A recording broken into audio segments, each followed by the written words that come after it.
Luis, vemos en las paredes de este restaurante, el Asador Donostiarra, fotos de presidentes, de expresidentes, de futbolistas. No sé yo si un sitio así es un lugar típico para cerrar pactos, contratos relacionados con el mundo del fútbol. Hombre, pues sin duda alguna.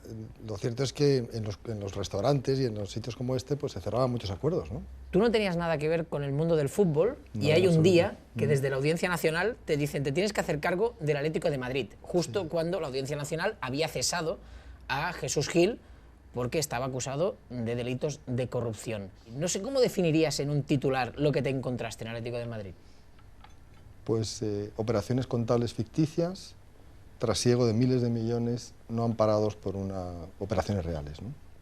Así, tal cual. Tal cual, ¿no?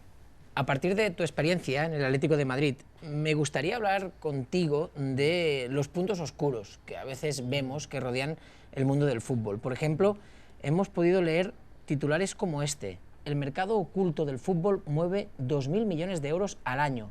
El 40% de todo el dinero involucrado en los traspasos de jugadores no se declara. ¿Esto es así? Yo creo que las cantidades son superiores incluso a ese 40% que se dice ahí, ¿no?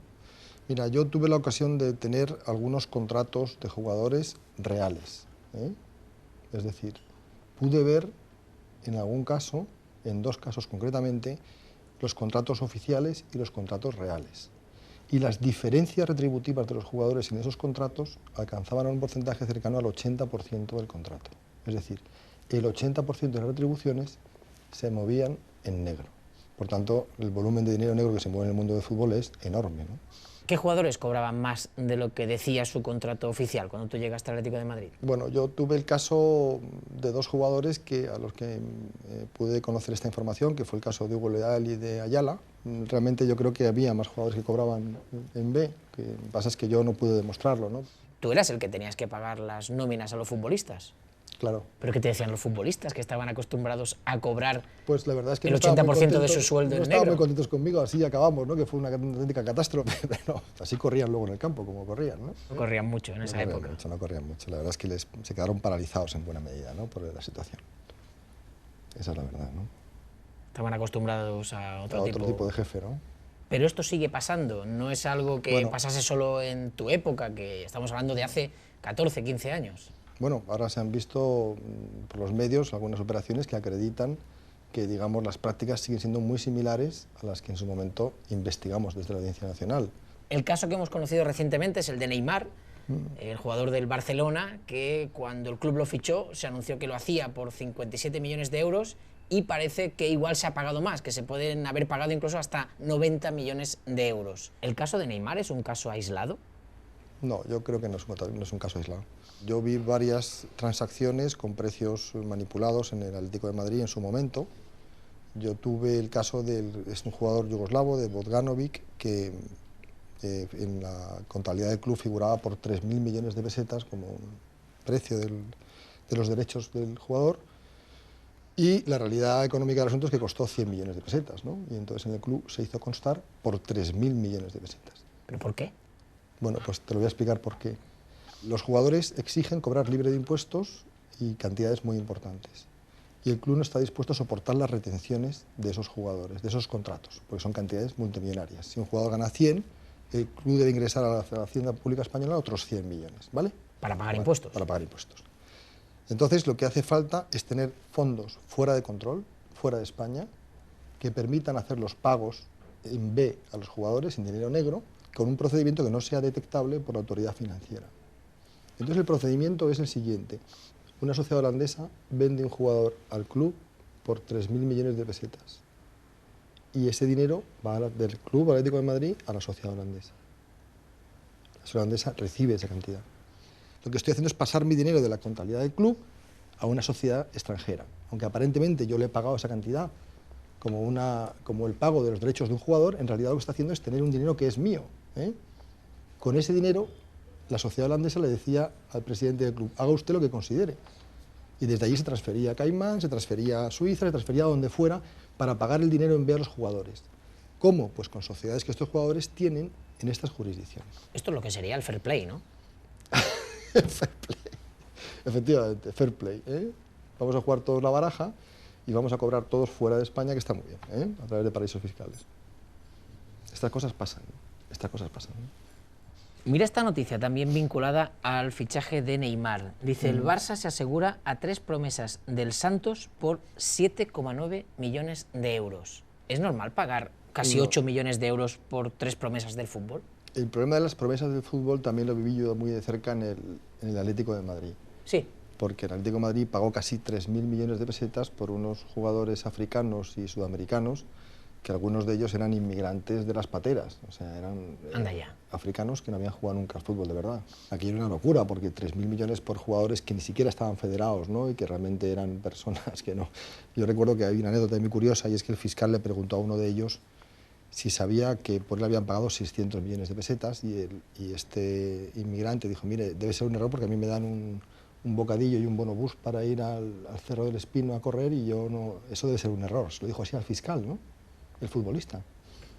Es curioso que cuando un futbolista es un crack, nunca le llamamos inmigrante, y en cambio a estos chicos sí que les hemos llamado inmigrantes. Sí, sí, efectivamente. La verdad es que en este caso en concreto, bueno, les había utilizado para simular una operación que permitía sacar del club una cantidad importantísima de dinero. Claro, luego ya descubrimos que casualmente la compañía que había vendido los derechos sobre estos jugadores era una compañía vinculada al señor Gil, ¿no? Realmente... El mismo presidente del Atlético de Madrid tenía intereses en la sociedad que en teoría gestionaba a estos jugadores. Que vendió estos jugadores al club. O sea, lo que saco por aquí, me lo llevo luego por aquí. Exactamente. Esto está muy vinculado con la noticia que me has enseñado, es decir, realmente son sobreprecios para vaciar las arcas del club, ¿no? Supongo que esta manera de hacer de los clubes que estás describiendo, Hacienda la conoce. Bueno, Hacienda ha regularizado en varias ocasiones a los clubes y les ha impuesto sanciones importantes. ¿Pero Hacienda es contundente con los clubes de fútbol? Es muy contundente. Lo que pasa es que estas transacciones, por su propia naturaleza y por cómo se instrumentan, son muy difíciles de detectar. Puede haber gente que nos haya visto y que piense, mira, yo mientras mi club tenga a su Neymar, a su Bale o a su crack de turno, sí. A mí me es igual si pagan, si no pagan impuestos, yo lo que quiero es ver buen fútbol. ¿Tú qué les dirías? Claro, parece que la gente justifica mucho más el fraude en el fútbol que en otras áreas, ¿no?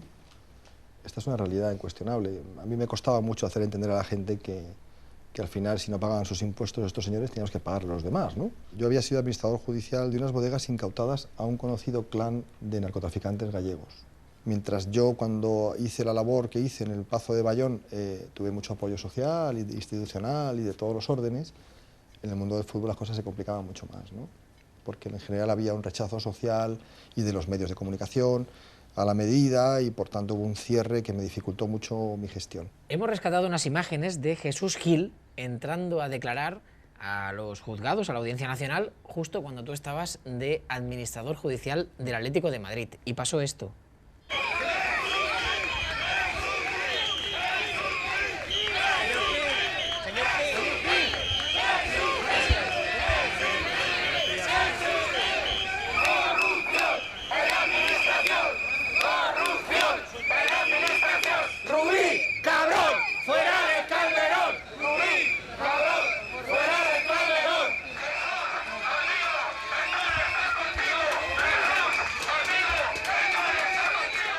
Hemos podido oír un cántico que era Rubí, cabrón, fuera del Calderón. Fuera del Calderón.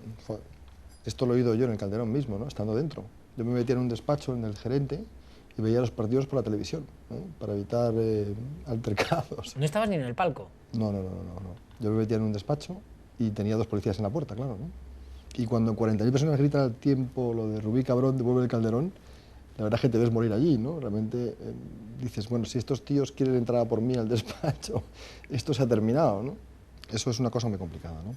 En el mundo del contrabando de Galicia había unas normas por las cuales, en fin, no había precedentes de crímenes contra autoridades, ¿no? Judiciales, o contra fiscales, o contra un administrador judicial, ¿no?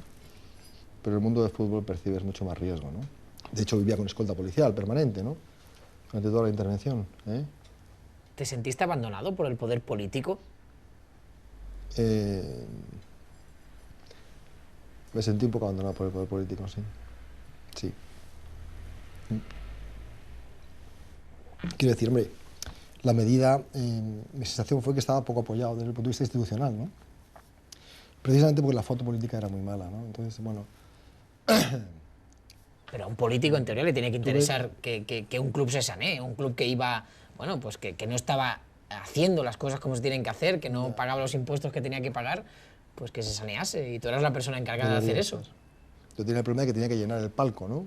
Y alguna vez invité a alguna autoridad pública que no quiso asistir, educadamente se declinaron la invitación, pues porque realmente la foto de esas autoridades en un club intervenido, con un peso específico importantísimo en la ciudad de Madrid y tal, pues era una foto mala, ¿no? Pero si hay tortas por ir a los palcos de los clubes de fútbol. En mi época nadie quería venir al palco del Atleti, nadie quería venir, ¿no? Al final, políticamente, el fútbol tiene su valor, ¿no? Y la gente pues se desahoga en el fútbol y la gente lo vive con mucha pasión y, bueno, yo descubrí que el mundo del fútbol tiene muchísimo poder. Y gente muy importante, pues, que con la medida pues se enfadó. ¿Gente importante? ¿Qué quieres decir? Pues algún jefe de algún organismo público y tal, que digamos por la pasión del fútbol, es a lo que voy, ¿no? Realmente estaban muy molestos con la medida judicial. Porque eran del Atlético de Madrid. Porque eran atléticos, entonces eso les superaba su, digamos, su profesionalidad contrastada. O sea, gente de la administración de aquel momento, gente con cargos importantes, sí, que te venían y te decían, oye Luis... Para poner fin a esto que vais a bajar el club a segunda, ¿no? ¿Sigue pagando el negro? No exactamente eso no me lo podían decir, pero sugerían que se levantara la medida, ¿no? Con lo cual, también como administrador judicial, pues te dificulta mucho la labor, ¿no? Porque quien te tiene que apoyar desde algunas instancias, al final resulta que no te apoya tanto, ¿no? Incluso no está de acuerdo con la medida, ¿no? Esas cosas pasan, ¿eh? Y es por ser el fútbol así, ¿no? Es porque el fútbol es así.